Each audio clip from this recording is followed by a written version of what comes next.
if you think about how the medieval artists and writers, composers, whatever, worked, their object was to do homage to the divine.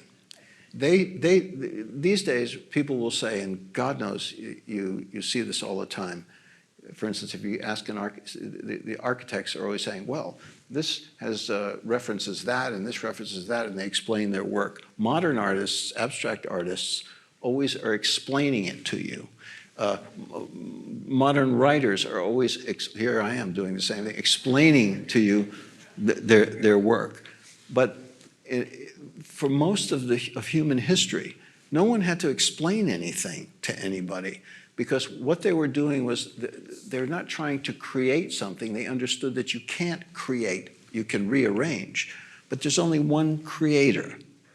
And what they did in the medieval conventions was try to approximate that as closely as they could. They knew they couldn't do it. No one, I hate to be trite, but it's like the poem, Only God Can Make a Tree, Joyce Kilmer? Joyce Kilmer, he's a rest stop on the New Jersey Turnpike. I know that. Yeah. What a fate, yeah. But it's actually true. It's actually true. And Dante and Petrarch and all these people were not trying to create anything. They were trying to get as close as they could to what has been given to us. And that's the same way with description. I'm not trying to create anything or make anything. I'm trying to be as faithful to it as I possibly can. It's the gift that keeps on giving, you see. And the best we can do is to be humble before it and try to describe it.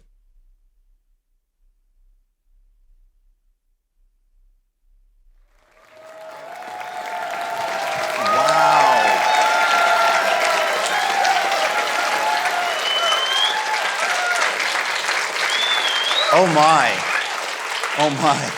I'm so embarrassed. Why did you stop? I knew it. It always stops. It always stops. Wow, what a blessing, honestly, to be here in Charleston. Not my favorite city, I'll be honest with you. No, I can only say that because it's so wonderful. Even if I were stupid enough to hate it, you wouldn't care, right? You have enough pride in this heavenly place. It is a thrill to be here. It's a thrill to be able to bring Socrates in the city to the South. Have we ever been in the South before? I don't know. Is Texas the South? Not really. We're thrilled that Mark Helprin consented to be my guest this evening. So then you've heard of him. Excellent. Mark Helprin has been my guest at Socrates in the City in New York City before. But if you know anything about Mark Helprin, you realize that, 80 or 90 minutes is not enough to have, a conversation. We needed to do it again. And I'm sorry it's taken us, 4.5 years. Mark Helprin is a novelist, and he has written so many books. Some of them, I'll just read a few. Paris in the Present Tense, Winter's Tale, A Soldier of the Great War, In Sunlight and in Shadow, Freddie and Frederica, Memoir from Ant-Proof Case, a few collections of short stories. His latest book, his new book, is called The Oceans and the Stars, a sea story, a war story, a love story. I have read it, and it's just not that terrific. But you know what? You got to go with it. This is the book. This is the newest book. No, it's so terrific that I'm really especially excited to get to talk tonight about this book. Tomorrow we'll range over the rest of his oeuvre. And I wanted to read what some reviewers have said about Mark Helprin's writing. The New York Times Book Review, many years ago, when they had good book reviewers, and before they went full-on communist, the book reviewer said, I find myself nervous to agree I don't recall in my past as a reviewer about failing the work, inadequately displaying its brilliance. You also don't find a lot of humility in the New York Times, so this is a big thing for them to admit that. Listen, I don't want to embarrass Mark too much yet, but he's Here's one from the Chicago Tribune. Tolstoy, Stephen Crane, Stendhal, now, daringly, dazzlingly, Mark Helprin stakes a present claim to membership in these later ranks. He succeeds triumphantly. Washington Post, before they went communist, said, fit to stand alongside the works of Eric Maria Remarque, and yes, Hemingway's A Farewell to Arms. Helprin has written a monumental novel. Time magazine, remember Time? They compared him to James Joyce and Vladimir Nabokov. Joyce and Nabokov could produce verbal astonishments as readily. Not many others come to mind. Of course, Time magazine, when they wrote that, were not aware of me.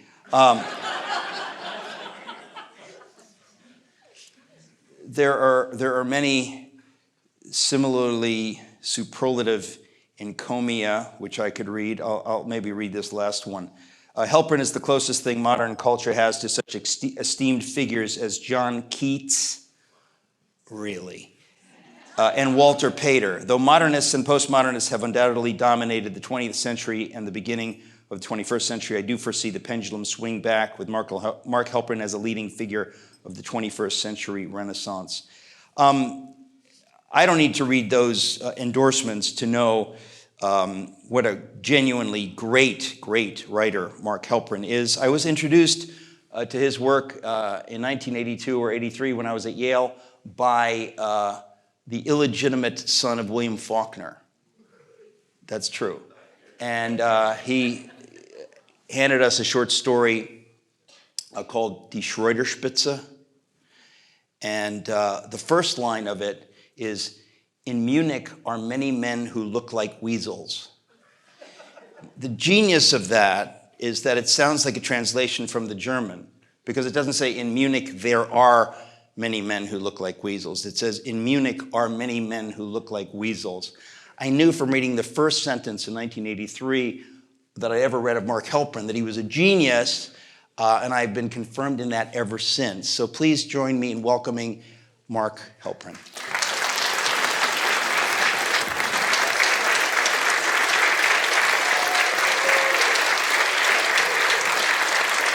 Am I sitting there? No, you sit. You know, Mark, I find myself nervous to agree. I don't recall in my past as an interviewer about failing you and displaying your brilliance.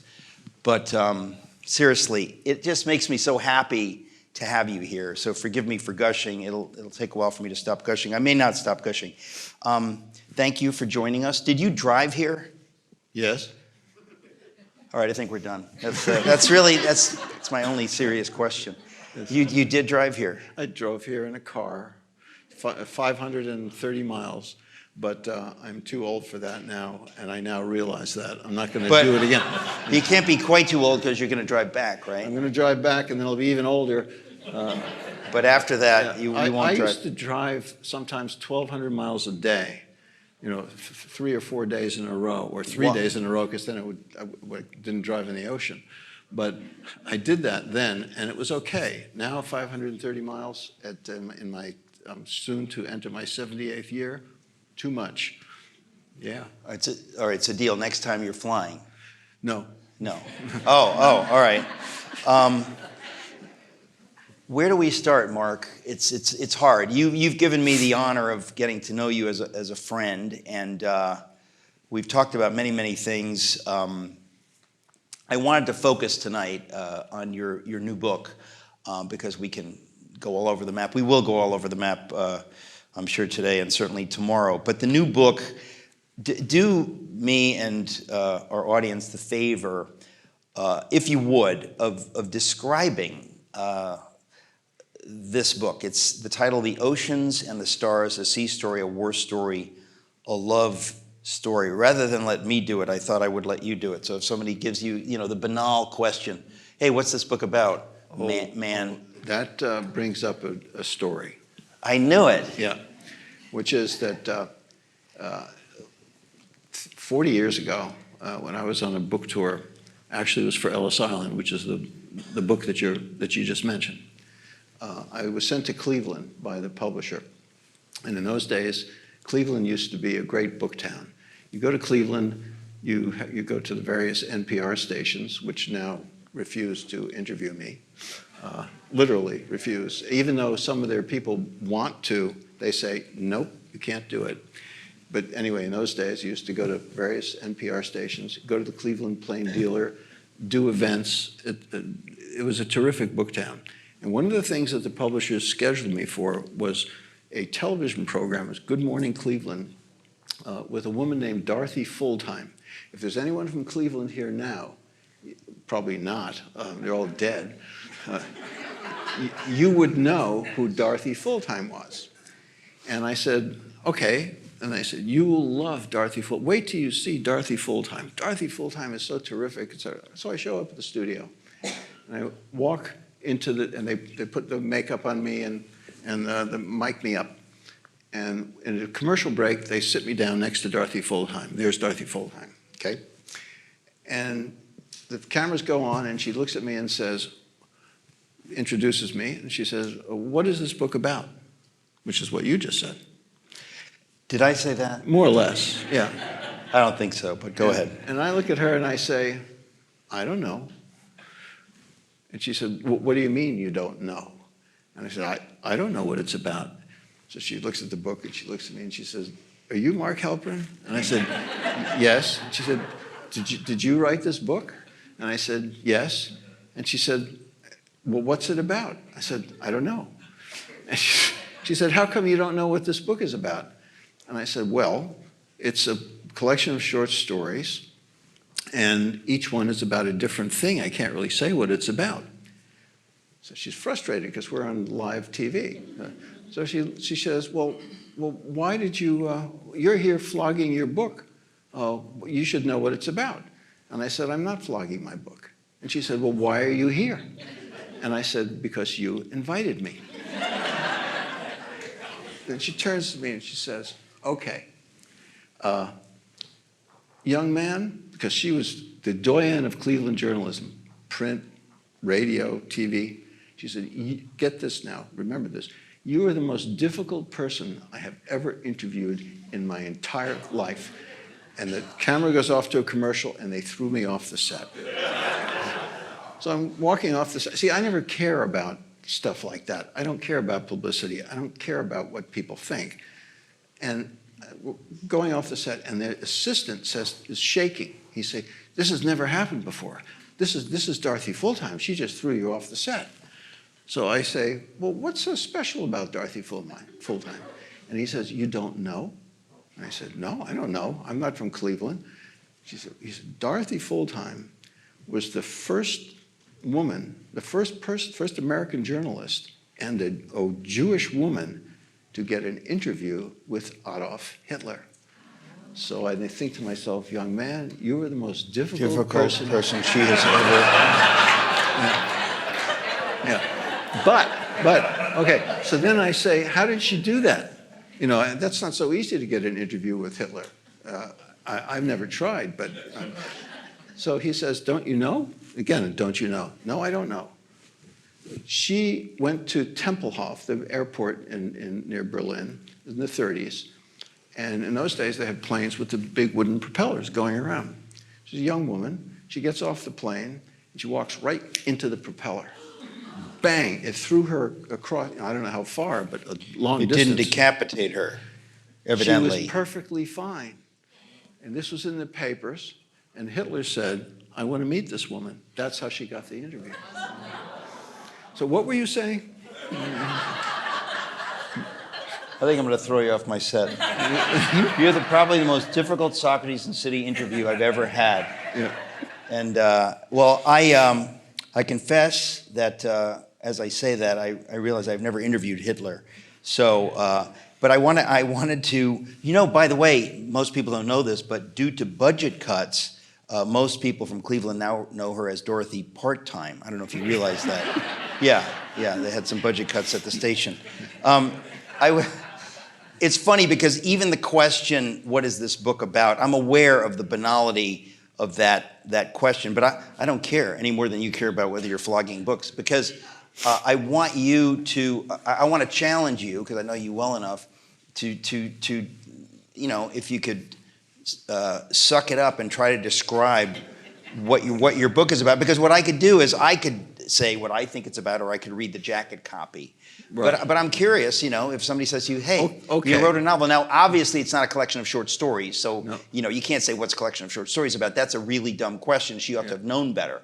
But can you describe what this book is from the point of view of Mark Helprin? Yeah, there's another story. Okay? Yeah, I'll take that as a no. Please, go ahead. And that story is that when I wrote a book called Winter's Tale, we gave it to publishers in 1982.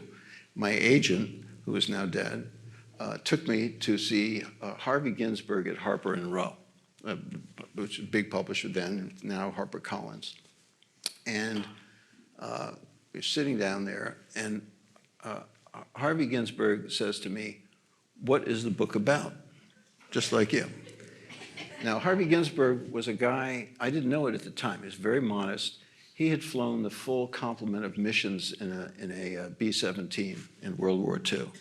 Never mentioned it, nothing, but that's what we call a mensch, He was really something. I didn't know it, but he asked me that, and I was put on the spot, just like you. Except What? being familiar with Winter's Tale, that would be a book that would be very, very difficult if somebody asks you what's it about to say. It came to me immediately. Oh, Yeah.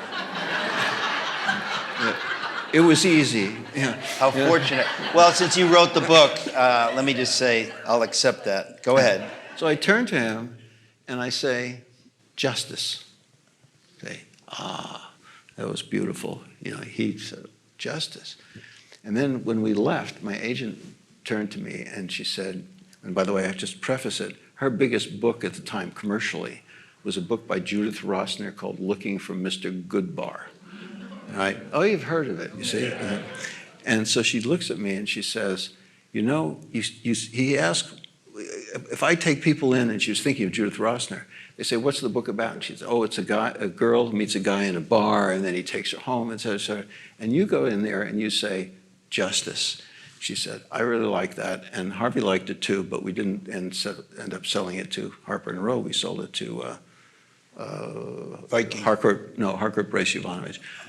But to answer your question finally, okay, if I wanted to do it in one word or two words, three words, okay, I would say honor and civilization. That's what it's about. Because what it's about is, and I can talk a lot about it, but more or less it's about upholding Western civilization at great risk and great cost in the face of savage danger from a civilization which is attacking it. And briefly, it's about a ship called the Athena, which in a war in the Middle East, in the Red Sea, in the Indian Ocean, is assigned to fight the Iranians, but then is sidetracked. And what happens is that this is a small ship. It's called a patrol coastal, which we no longer have them, by the way. They've been eliminated, but this is a special variant of it. And in this book, which is, I'm amazed, but I wrote it 2 years before October 7th, but it has an episode, lots of it is about the savage treatment of hostages which are taken by Islamists and captured, and the Athena goes after them, among other things. But to give you a better appreciation of it, may I? When I was 20, and this is 1967, I was in the British Merchant Navy. I was on a collier going across the Atlantic, back and forth, back and forth. And as I was at the helm steering it, it gets to be pretty dull because you just have to keep the compass aligned on a particular number, and you're up there for 8 hours. I was thinking about a book that I might write. And what occurred to me was that we were a ship full of men, but there were so many women on the ship in terms of what was in people's imaginations and their longings. And what I knew was that there was a ship called the Royal George, which in the 18th century had sunk off Britain. And when they pulled it up, they found that there were hundreds of women on the ship. It was a big surprise. What were these women doing on the ship? So I thought I'd write a book about a voyage across the ocean in which, in the crew's imaginations, there was really about women on the ship. And I went home, and in the snows of a Boston. This is in 1967. 67. You thought of this idea for a book. Yes. But this is before you had written books. That's correct. Right. And I went home, and in Cambridge in the snowy winter, it was a very snowy winter, I tried to write that book. I got 80 pages of it, but I realized I didn't know enough. I hadn't suffered enough. I hadn't seen enough to write a book like that. And then 50 years later, it occurred to me that maybe I could. Also, having experienced a lot. I mean, I served in various armed forces and navies, so I knew what I was talking about a little bit, although there are plenty of mistakes in the book.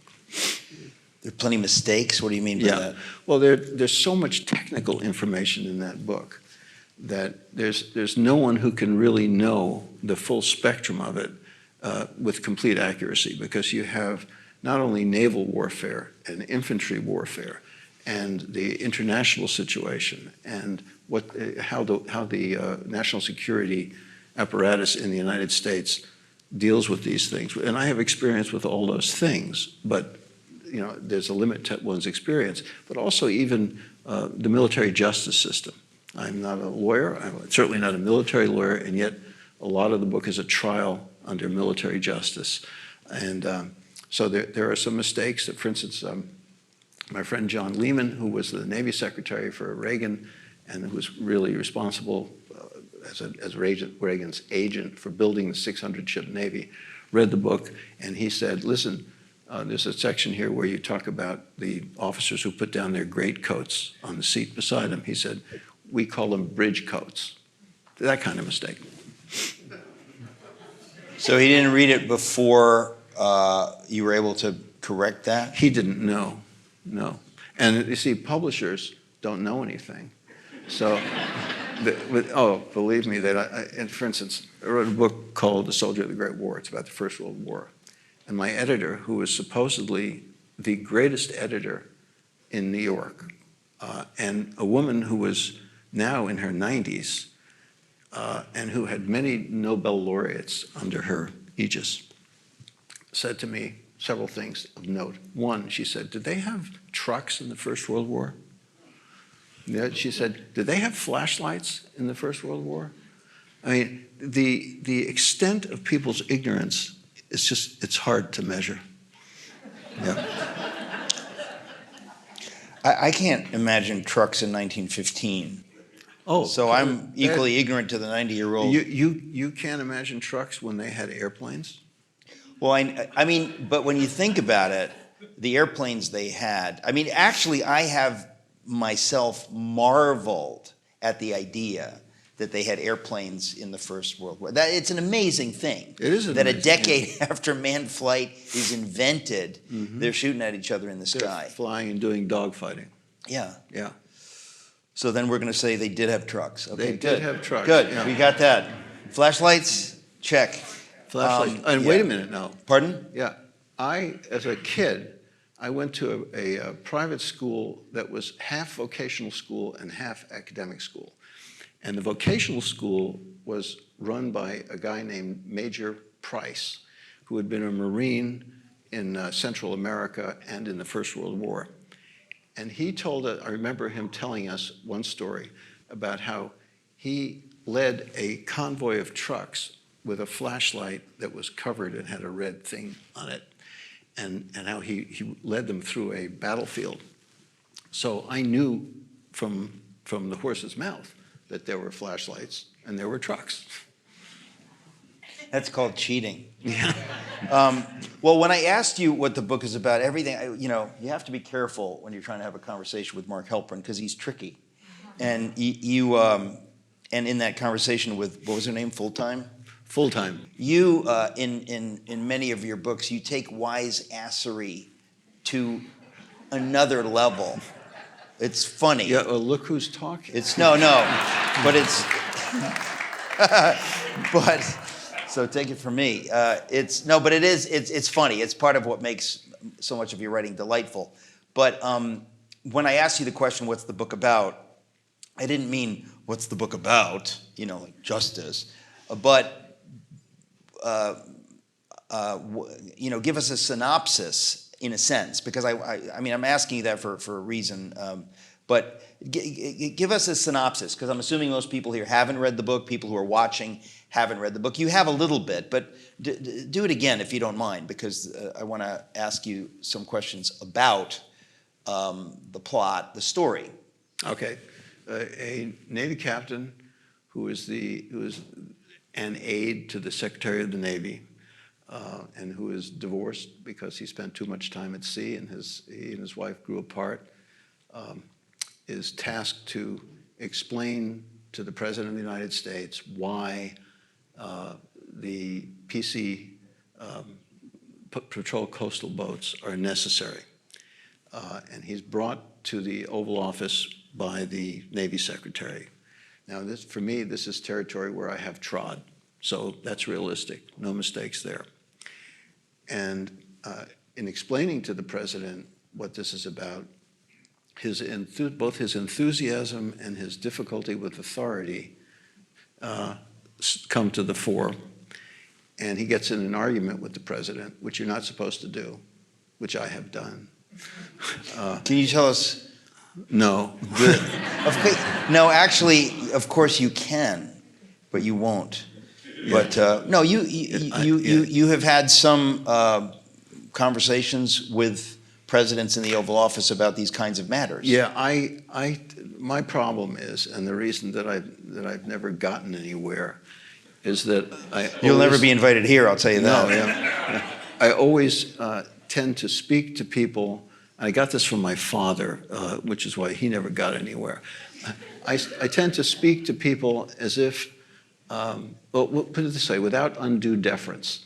And when I have spoken to presidents of the United States, which I have on a few occasions, my deference is calibrated only according to their virtue, not according to their position, although I give due respect to their position as one must. But what shows through is deference that is afforded to their character and their virtues. If they are lacking in those, then I am quite severe with them. And they're not used to that.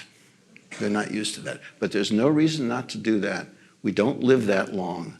And this is America. So what we have to do is speak.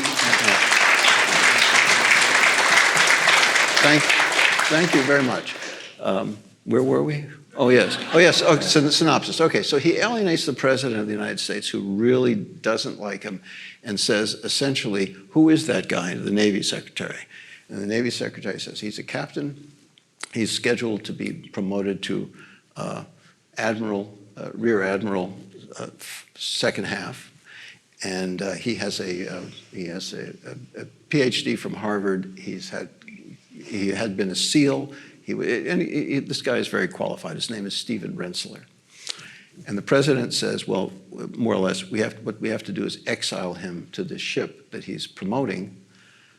He's ticked off the President, obviously. And yes, the President decides, okay, that's it. We're going to exile him He says, specifically to this particular ship, which is the last in its class. And it's called the Athena. And what I say is, it's the last in its class, like its namesake. You see, Athena was also the last in her class. So he sent him to New Orleans. Hang on a tick. What? What do you mean Athena was the last in her class? Well, has there been anyone who has exceeded her? We're talking about the Greek goddess? Yes. The fictional goddess? Well, if you want to call her fictional. No, I mean, what do you... But I mean, why would you say the last? You of all people? I mean, yeah. Why would you say the last in her class? I'm just curious why you phrase it that way. It's a compliment. It means no one has exceeded her. Okay. Since. All right. And no one has. She's pretty wonderful. Yes. She's Athena, goddess of wisdom. Wisdom, and also she has the golden spear tip, in the Parthenon. Yeah. She's a warrior. That statue's not there anymore, I'm sorry to say. No, it's not there. No. Yeah, due to budget cuts. Yeah. Okay, no, I just, so please continue. I love you, the author of this book, taking us through it this way. So the president, annoyed, ticked off, says, okay, Yeah, I'm going to fix so you. He's sent to New Orleans, which is a demotion because the commander of a PC, of a patrol coastal, is at most a commander, not even that, usually a lieutenant commander. And he's a captain who's scheduled for promotion to rear admiral, second half, lower half. So in New Orleans, he feels that his career is over. He's going to fit out the ship and then resign, and that's going to be that. And also, he feels like he's a failure because his wife has left him, and he's 52. And one feels that, at that age, there's what's in the future for him? No career, no wife, etc. And there he meets a woman, of course, and her name is Katie. And her actual name is Penelope Catherine Farrar, but she likes to be called Katie for various reasons. And Penelope, of course, is an allusion to Penelope in the Odyssey. And they fall in love, but then war breaks out in the Persian Gulf, and he's called to to take the ship to the war in the Persian Gulf. And we follow that process. We also follow the fitting out process in great technical detail. And the editor said to me, listen, you have all this technical detail, girls won't read it. And I said, well, I'm keeping it in anyway. And so they said, okay, say in the book, if you will, if you would prefer just to proceed with the plot, skip to page 7. So I did that. And you actually do that, which is hilarious. I did it, yeah. But it reminds me, there's in Moby Dick, there are a couple of chapters. If you're not really interested in the flensing of cetaceans, you can just skip it. Yeah. There's that kind of level of detail in Moby Dick. There are 50 chapters like that in Moby Dick. I mean, yeah. And by the way, I did my junior tutorial on Melville, so I read everything that Melville wrote, and I read all his letters, et cetera, et cetera. And this book is partly a homage to Moby Dick in that I have a lot of that detail. And this book is partly an homage to Moby Dick. Homage. You're not a Cockney. What did I say? Homage. Homage? Yeah. What? You said, I'll get him back. Yeah. We have an hour left. Yeah. Yeah. I choose not to be pretentious. It's a choice. Also, thank you. It's also the whole book. I mean, I want to mention this before you continue with the plot, but it's actually what is the word? I mean, what is its relation to? It's a book. The Odyssey. All right, that's enough. No, but seriously, it reprises the Odyssey on a few levels. Yes. And the naming of Penelope, this woman. Yeah, the naming of the ship is the Athena, and they're fighting the Iranians, who are the Persians. And she has many suitors while he's away, and so she works very hard, just like Penelope, weaving and then unweaving, that kind of thing. But of course, it's modern. She's a tax lawyer. She's not a weaver. And my wife is a tax lawyer, by the way. So your wife is a tax lawyer? Yes. That woman? That woman. Okay, so he is consigned to New Orleans to what is it really? Because not being someone familiar with things naval, was he designing a new class of ship? Partly. I mean, you see, when you have anything, whether it be a ship or a fighter plane or anything, you have various streams that go into the design and the manufacture, and those are always, at least part of them, half of them, are the military itself. So you have a design bureau, and that's staffed by naval personnel. And you also have the contractors, and there are many, and the whole thing combines in a stream. And finally, there's a compromise, which is usually 5 times as expensive as they thought. And that's how it comes out. So yes, he's assigned to shepherd that ship through its, because he had commanded one during the Gulf War. Okay, but you effectively, Mark Helprin, invent this type of ship. Well, there are PCs. As you see in the beginning, it mentions them, it talks about them. This one is somewhat different. It's an upgrade. Right, but this upgrade doesn't exist in reality. No, it doesn't, no. But you created it in your mind. Yes. Was that fun? Very much fun. I mean, really? Yeah. Oh, it's just think about it. You get to design a ship which is really powerful and unusual and can do things that other ships can't do. But it's what you did is so good that it makes me wonder why you wouldn't actually propose this to our Navy. Guess what? We had 14 patrol coastals, and we have junked them all. The Navy now, under Reagan, there were 600 ships. They're called principal surface combatants. You don't count every ship in the Navy, but you count the big ones, so to speak. We had 600 at that time. Now we have 285. China has 350.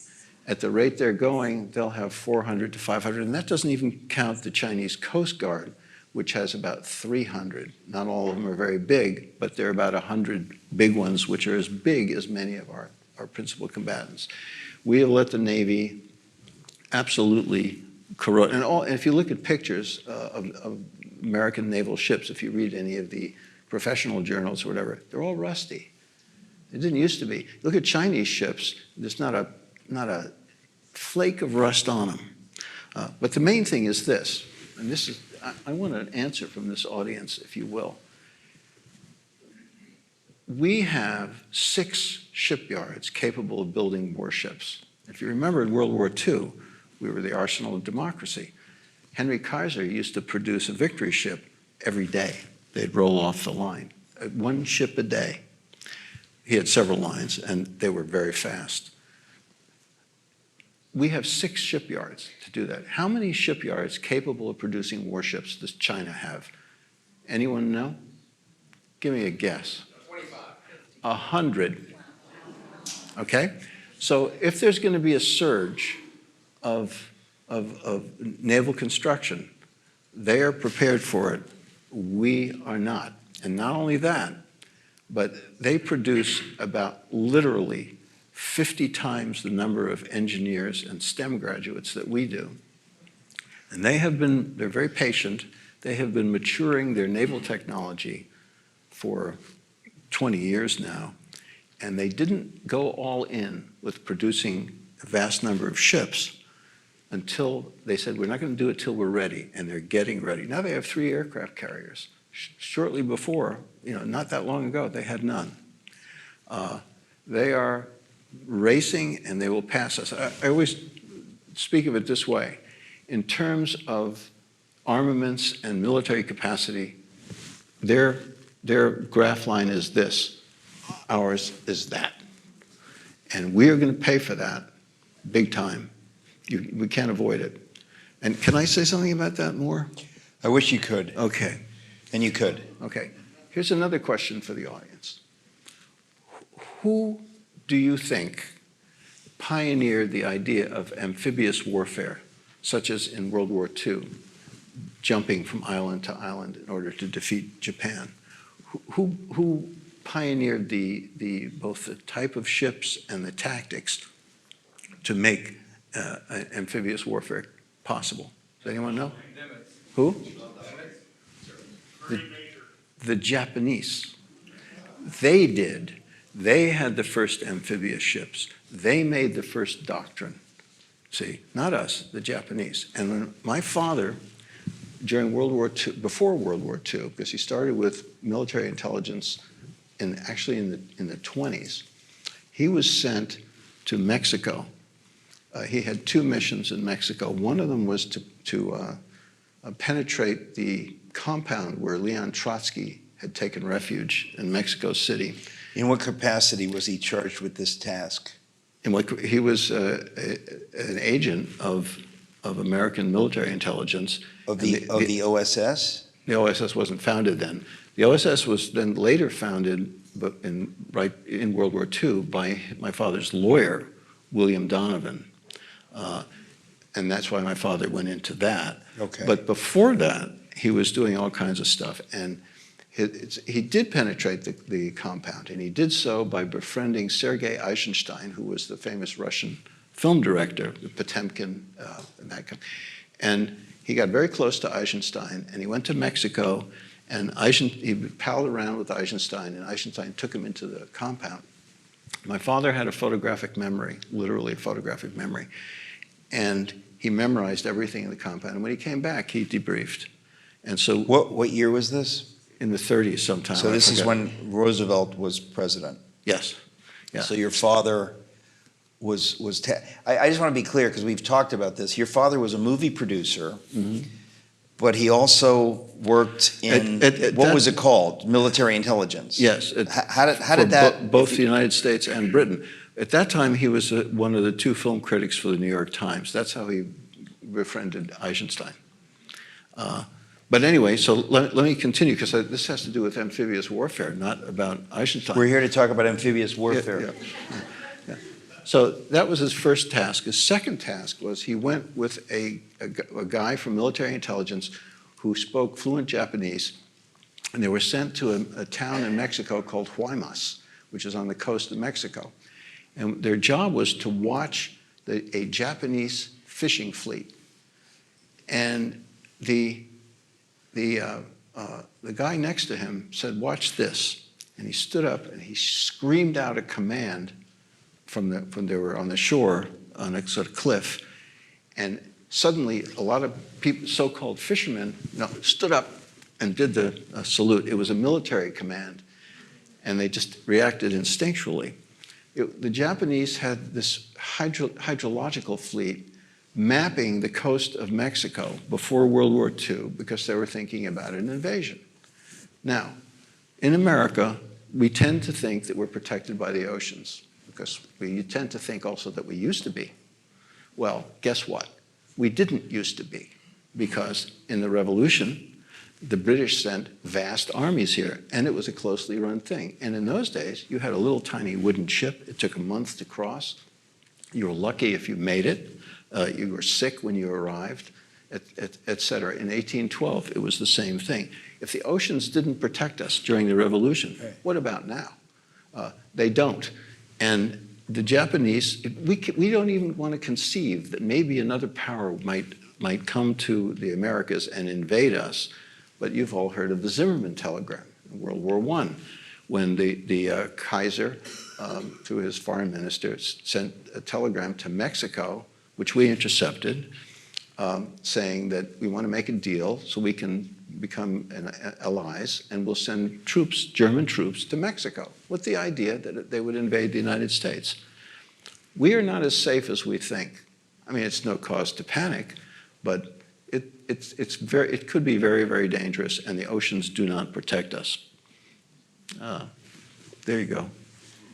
Where were we? What was the question that led to all that? I don't know. Well, you know, it's interesting. The ship. Today, I was going through the book. I mean, I read the book. It's a great book. It's a great book on many levels. For many reasons, it's a great book, and there's so much in it that we won't have the time to get to half of what I had hoped to. But part of what is impressive and makes it entertaining is your tremendous command of.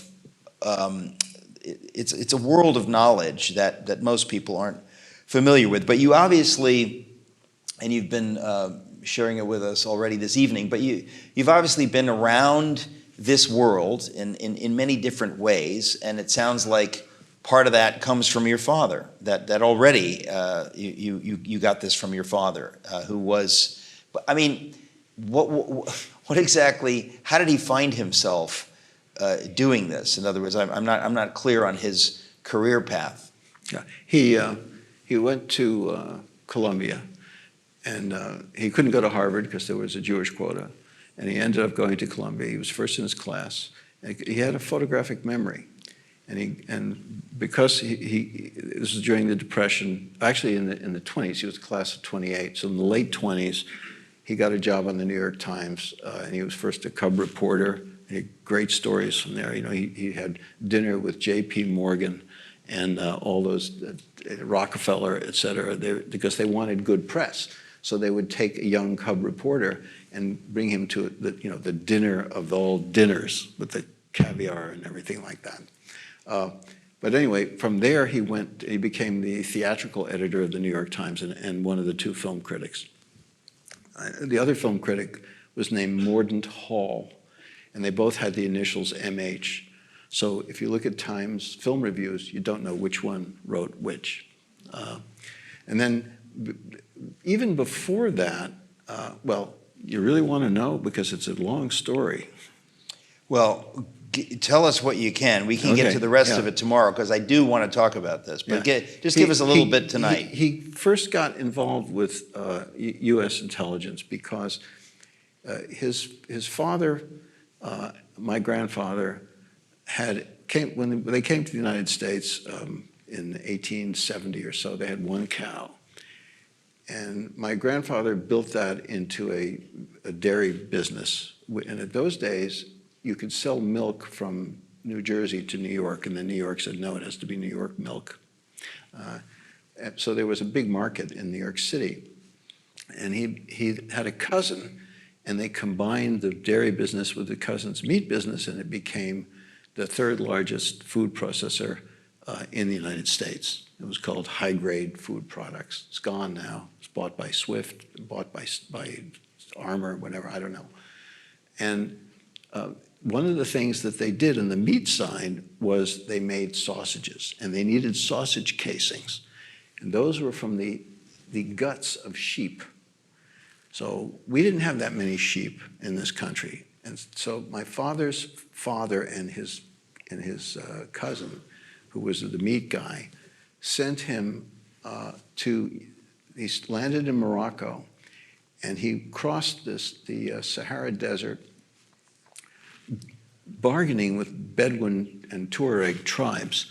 He would pay them, and they would take the sheep innards and put them in barrels and send them to seaports, which would then be shipped to the United States. But he crossed the Sahara, and he went throughout the Middle East and up into Soviet Central Asia. And we didn't have anybody in Soviet Central Asia. And when he got back, this was his first contact. He was debriefed by the U.S. intelligence. What decade are we talking about? This is in the late 20s, during Stalin. So while your father was at Columbia? No, it's just after he was at Columbia. He was class of 28. Oh, I thought you were talking about your grandfather. Oh, no, my grandfather wasn't doing that. It was my father doing that. Your father. Yeah. We have a picture of him with puttees in dealing with these Bedouins. That's how he got involved with intelligence. And I just want to say that in World War II, he worked for Roosevelt and Churchill, both.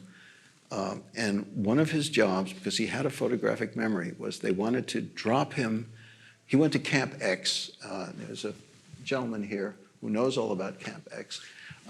It's where the British SAS trained its fighters. It's in Canada. And he was a graduate of that. 50% of everybody who went to Camp X did not come home at the end of World War II. It was that dangerous. But his job was going to be that they dropped him in his uniform, major's uniform, into wherever Heydrich was in Czechoslovakia, somewhere in Central Europe. And he was supposed to be captured and then brought to this place where Heydrich had his headquarters. And then with his photographic memory, he could read upside down and backwards and commit to memory every document that he saw on every desk when he was interrogated. And then counting the steps, be able to make a map, et cetera. And then he was supposed to escape and get back to us, and then just the way he did with Trotsky's compound, describe what was there. But the Poles got to Heydrich first and killed him. And he was sent to do this. I mean, that was a Churchill initiative. It's endlessly fascinating talking to you about almost anything. I'm going to change the channel a little bit because much of your writing is very, very beautiful. You observe many things, but color, weather, in such detail. I don't think I've ever read anything quite like it. I was stopped on page 199. You describe, I'm not sure where the ship is, but this is the passage I have in mind. To the west-southwest, a most extraordinary heavenly scrim, mesmerizing the three officers, had descended, courtesy of the clouds, light, and setting sun. In a band conforming to the horizon, the sea was the darkest blue it could be before turning black. Closer in was a layer of sea much lighter in color, navy blue, and the chop, with, however, nary a visible whitecap, made it look like crepe. Immediately above the horizon was a belt of glowing gold leaf, uneven at the top, where falling rain, some of which reached the sea and some of which did not, painted the sky in a kind of semi-charcoal. And above this were successive layers of darker and darker blue until the topmost layer of heavy cloud somewhat whitened. All in all, there were 8 bands of luminescent colors in a tranquilizing scene enlivened by the gold-leafed horizon. That is glorious and much of your writing falls into both these categories, glorious and flat out crazy. Because the idea that you would commit to paper describing these 8 bands of luminescent colors is just extraordinary, Mark. And what I want to ask you is the provenance of this paragraph in particular. Can you remember? Yeah. First of all, it should be said, I should say, that there's a convention, and it's the Brits do it a lot, and Americans sort of did it when they were writing this way. You have a rich description at the beginning of a chapter, and then there's no description whatsoever. That's it. Finished, right? It's all plot, etc. I never did that because I like to look at things and almost like a painter and present them as they are. So I have this kind of description. If you don't like it, then you shouldn't buy the book. Or you could just skip that paragraph. All over the place. It's marbled, like fat in a steak. Yes. It's marbled throughout the whole book. Yes. Okay. Secondly, I don't know whether that part, is that the part where one of them says that it's like what's the name of the painter, senior moment, with the bands? Who? Oh, no. Yeah, like a Rothko or something like that. No, I don't think that's the one. That's okay. I think what stopped me is that, oh no, I take it back. You're quite right. Rensselaer, the protagonist, says, the color of the sea looks like the dark, cool blue of the sea off the Greek Isles, or a blue crepe dress I saw on one of the most beautiful women I've ever seen at the embassy in Paris. And they go down, and then finally, it's like a Rothko, unbelievably so. What's a Rothko? Holworthy asked a painter. I mean, it's funny because before you say that it's like a Rothko, as I'm reading that paragraph, I'm thinking, I'm no fan of Rothko, let me just be blunt. But that's what that paragraph is like. It seems like a painting. But I guess my question is, you write about this as though you were observing it or had observed it and remembered it. But I mean, to talk about 8 specific bands of color with knowledge and with this authority, where does that come from? Specifically, that comes from a gift of God, because I looked out my window in Charlottesville and that's what I saw. Simple. See, in fact, if I may. And you live in Charlottesville, so yeah. This you didn't see this in the middle of the Mediterranean. You saw this. No, I saw it toward the Blue Ridge, and that brings up something, which is this: that if you think about how the medieval artists and writers, composers, whatever, worked, their object was to do homage, so I'm not a Cockney either, to the divine. These days, people will say, and God knows you see this all the time. For instance, if you ask the architects are always saying, well, this has references that, and this references that, and they explain their work. Modern artists, abstract artists, always are explaining it to you. Modern writers are always, here I am doing the same thing, explaining to you their work. But for most of human history, no one had to explain anything to anybody, because what they were doing was they're not trying to create something. They understood that you can't create, you can rearrange, but there's only one creator. And what they did in the medieval conventions was try to approximate that as closely as they could. They knew they couldn't do it. No one, I hate to be trite, but it's like the poem, Only God Can Make a Tree, Joyce Kilmer? Joyce Kilmer, he's a rest stop on the New Jersey I Turnpike. know that. Yeah. What a fate, yeah. But it's actually true. It's actually true. And Dante and Petrarch and all these people were not trying to create anything. They were trying to get as close as they could to what has been given to us. And that's the same way with description. I'm not trying to create anything or make anything. I'm trying to be as faithful to it as I possibly can. It's the gift that keeps on giving, you see. And the best we can do is to be humble before it and try to describe it. In many of your books, the protagonist seems to me to be very, very, very much like you. And because I admire you, I like your books, because it's fun to read about someone, a character who's like you. And one of the things that one notices is that, you have a healthy contempt for authority. We've touched on that, and in the right sense, not for authority in general, but for authority that bad authority. For bad authority, yeah. Right? And there's also a deep patriotism. There's a moment where you're talking about the Athena, and you say Athena is just, this is Rensselaer speaking.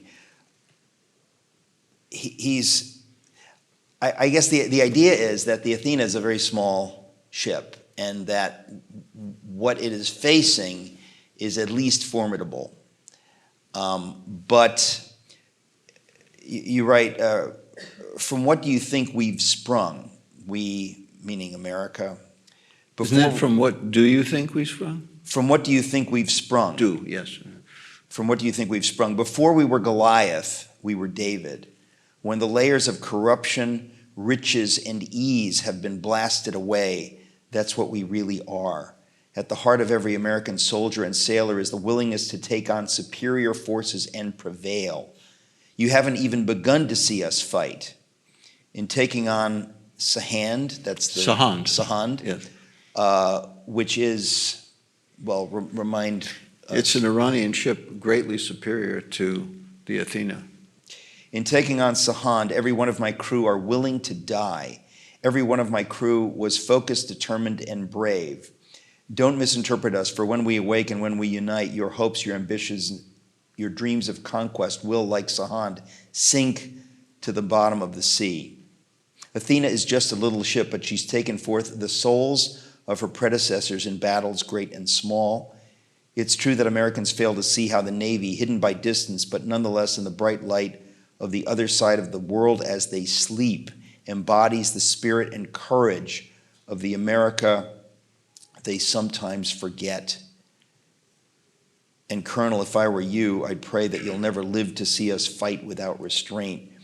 This is, it's a very beautiful view of who we are as America. And so you're, on the one hand, critical of where we've come, that, when you say when the layers of corruption, riches, and ease have been blasted away, it seems that you still believe in America.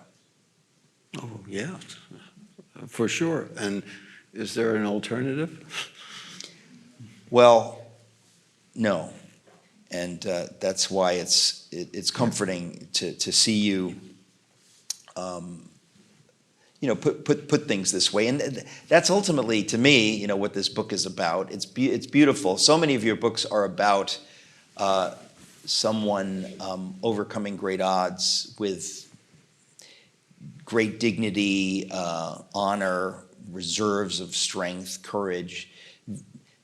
It seems to me that most modern fiction in the last for many decades hasn't been about that or about figures like that. But it seems to me you've always been this way. You've always thought this way. Yeah, I have. Did you feel from the beginning countercultural? Well, no, because in the beginning, it was the culture. Yeah. And then I watched it, as I went, my first year in college was 1965. And Your first what? My first year in college. Yeah. I had a skinny tie, and I did not wear white socks, but it was, we used to have to wear a suit throughout the day when we went to college. And today, college kids don't understand that. If you took a girl out on a date, she would come down because there was a desk and they were called down from their rooms. You couldn't go into their rooms. Now they share the same bathrooms, the same bedrooms, whatever. And she would come down the stairs with white gloves, and all day long I wore a suit and a tie in order to go to class, in order to eat, etc. So in those days, it was the culture. It was, I just hung on to it. That's all.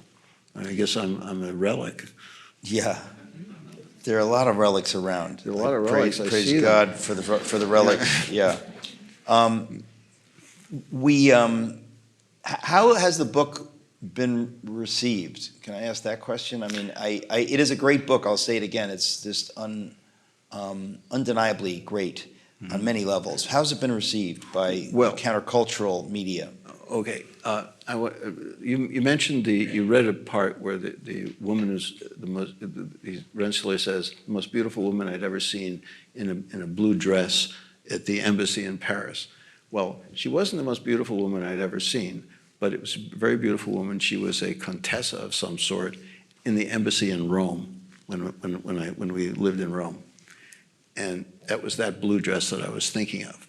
Now the ambassador, with whom we were very good friends, was named Max Raab. He was Eisenhower's cabinet secretary. Eisenhower renewed the tradition of cabinet secretaries. Lincoln had cabinet secretaries, two of them. One of them, John Hay, then became Secretary of State eventually. But there hadn't been one until Eisenhower, and Eisenhower, really to his credit, looked back at Lincoln and said, I want a cabinet secretary, and he named Max Raab as cabinet secretary. By the 80s, Max was the ambassador to Italy. And one of the things he said to me was, never show your wounded thumb, meaning, you don't advertise your vulnerabilities, especially if you don't have to. And I took that advice. However, I will then go against it because he just asked me the question. So I'm going to show my wounded thumb. How has it been received? It has gotten universally good reviews across the board from any review about it. I haven't seen a bad review. And it's gotten some nice ones from nice places. However, for the first time in my life, the New York Times, the Washington Post, even the Wall Street Journal, where I began writing for the Wall Street Journal, and I was an editor there in 1985, refused to review it. As I think I mentioned, I don't know, my memory is pretty shot by now, someone that I knew at NPR who interviewed me many, many, many times, and is a senior person there, wanted very much to do this book too. They said, no, we will not do it. Now, there's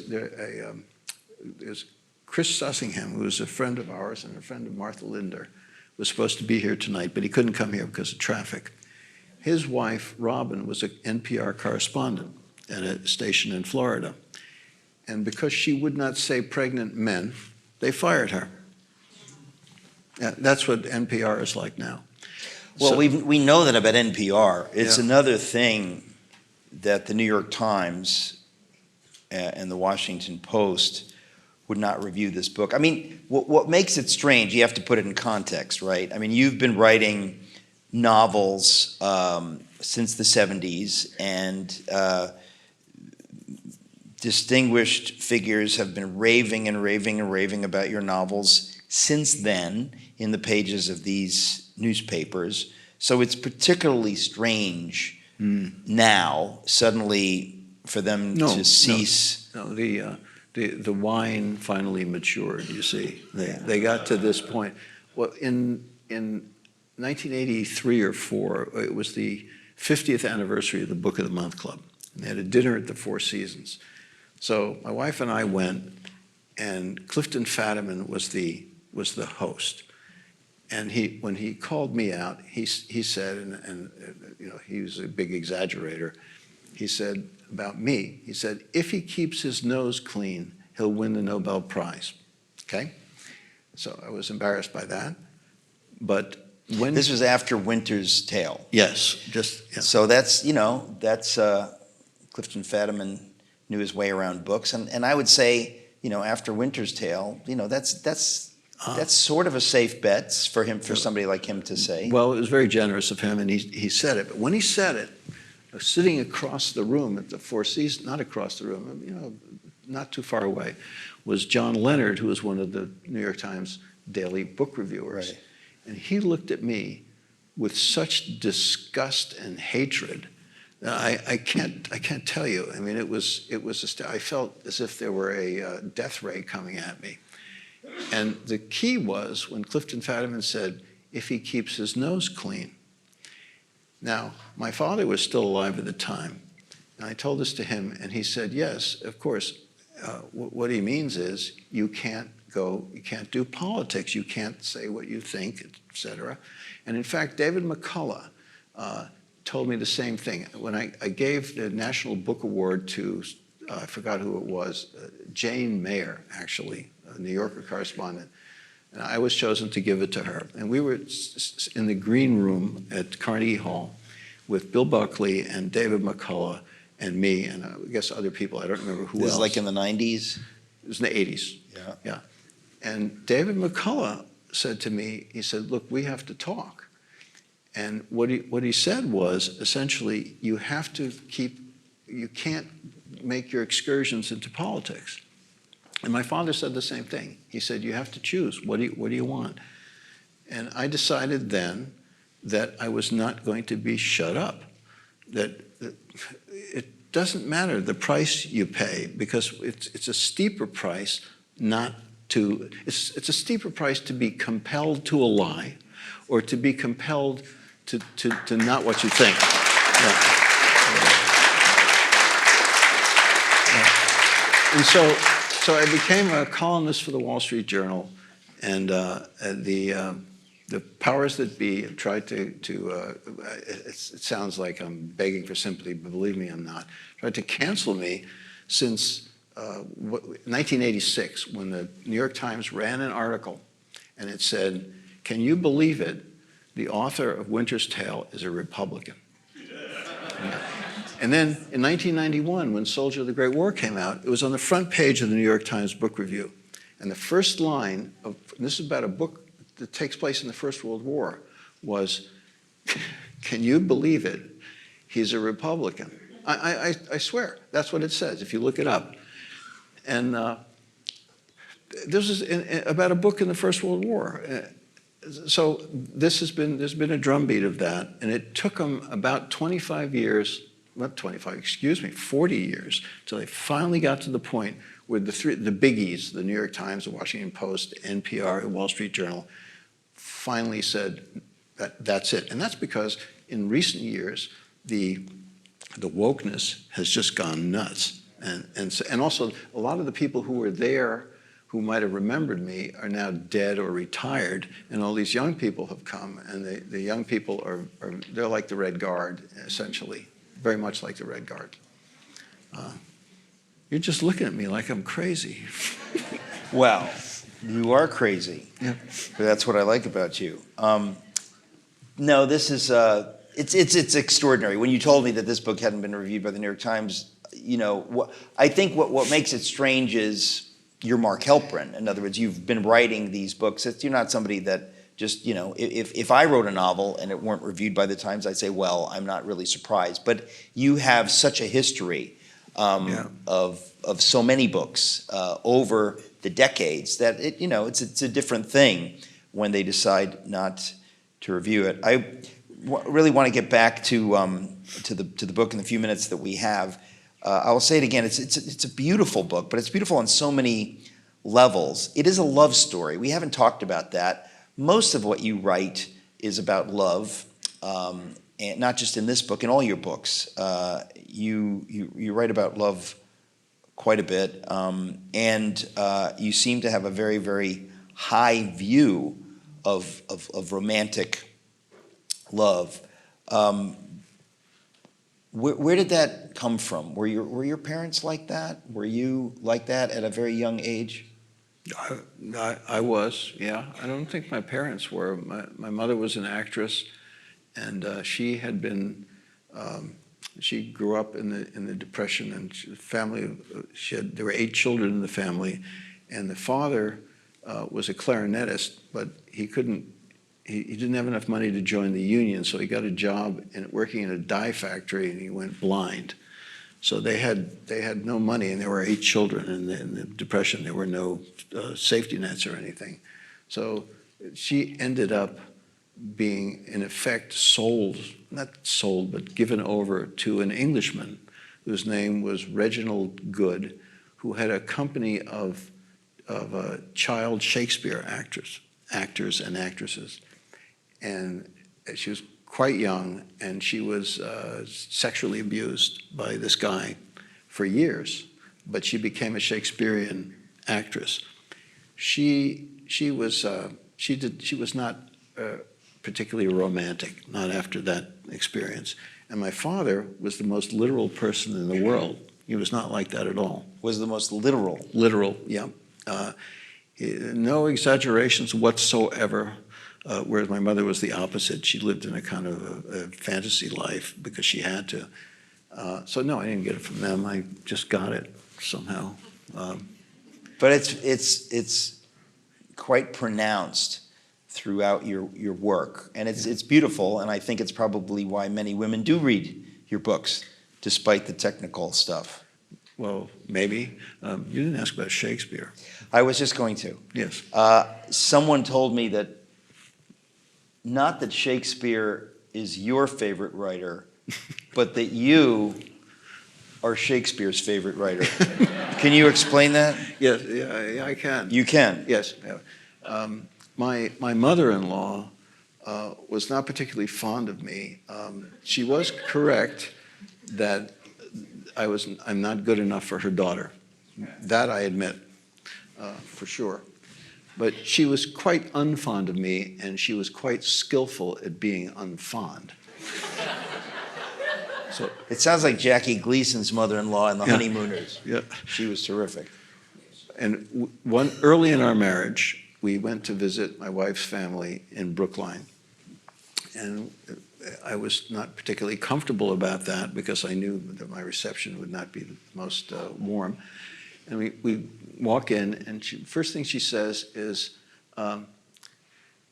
Bill Shakespeare thinks you're his favorite writer, and he wants you to sign books. So I say, thinking that this was a backhanded insult. And she says, no, really. And I said, okay, how about Milton? And she says, Milton who? I say, Milton Berle. And by the way, I met Milton Berle, and I met him at the same time that I met Winston Churchill, if you can believe it. That's another story.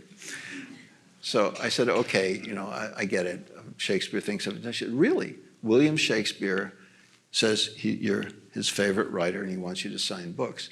Your mother-in-law said, Yes. This time she said William, not Will. William, yes. William Shakespeare says you're his favorite writer and That's wants right. you to sign some books. That's right. Well, as it turns out that their neighbor was named William Shakespeare. And I met him, it was a very foggy night in a kind of pine grove next to between the two houses. In the forests of Arden? Yes. And he took me into his, I swear, Tudor house. And we drank ale by the fire, and I signed books for him. And his name really was William Shakespeare. He's not around anymore, is he? No, he's dead. No, he died in 1623. Yeah. But Was he wearing a starched ruff? he looked very much like, I guess on purpose, like his namesake. Really? Yes, he did. I didn't know. But we don't really know what Shakespeare looked like. Well, with the pointy beard and thinning hair, no rough collar though. But anyway, he was a ceramicist and a professor at MIT. And his name was William Shakespeare, and I did sign books for him. So we could have put that on the back of books. Yes. He was a ceramicist? Yes. I've never met a ceramicist. I've never heard the word. What is I've a only- ceramicist exactly? Well, he studies the characteristics of ceramics. I and, knew you know, that, but I mean, that's a job? Well, missile nose cones and things like that. Oh. Yeah. Uh-huh. And the only ceramicist I've ever met was William Shakespeare. All right, then. You see, I knew this would happen. You've said a number of things tonight that we don't really have time to get into them. We'll get into them, I guess, tomorrow morning because there's so much else.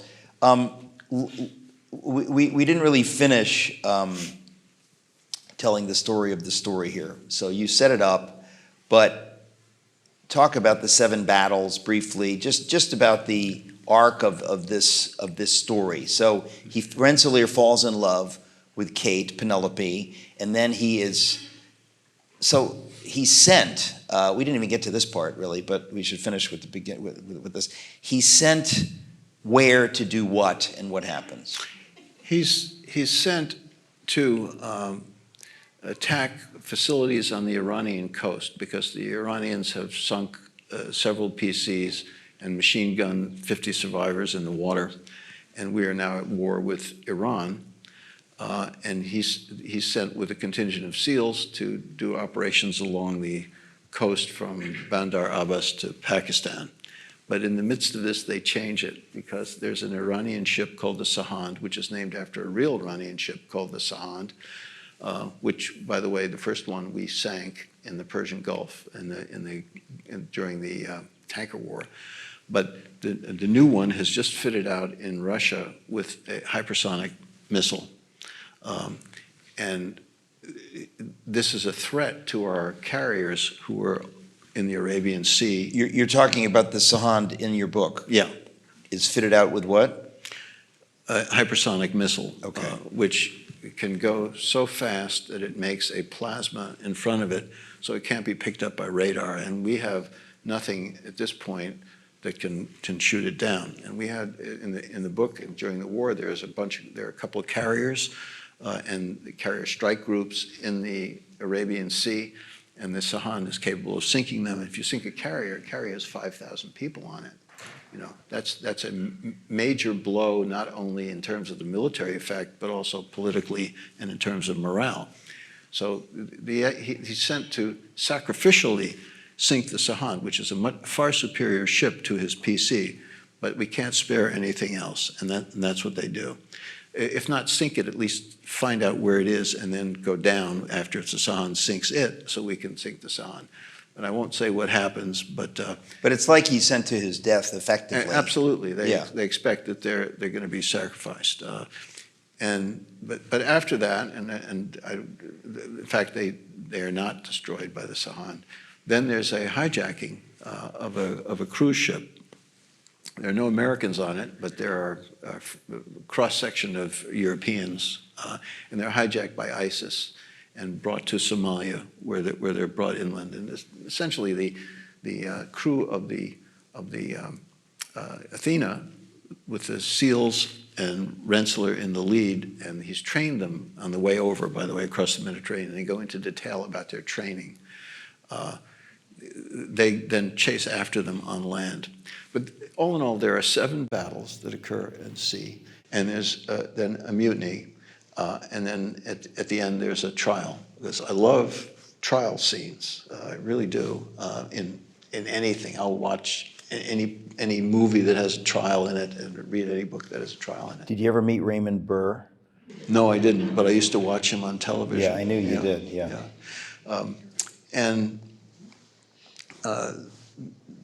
then, of course, I won't explain what happens at the end because I would be giving it away. But there's a lot of things that happen in the book, and it's a lot of things that happen in the book.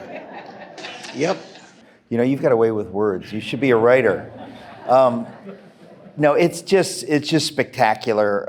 I hope everyone here will get a copy. I think we're out of time. For tonight. But Mark, you're going to be forced to sit here and sign copies of your book for a little while. I hope you don't mind that. Oh, I really mind that. You know, yeah. And then we're going to go. Some of us are going to be at the patrons' dinner after this, so we have to kind of move the book signing along. But we'll continue this conversation. Anyone can watch it live tomorrow morning at 10 a.m. If you sign up for Socrates Plus at socratesinthecity.com. But Mark, it's a joy to know you. It's a joy to talk to you. But it's an even greater joy to read your books. Thank you for writing them. Thanks for being my guest.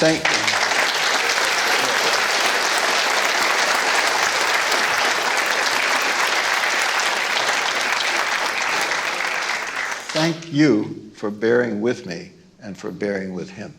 Yeah.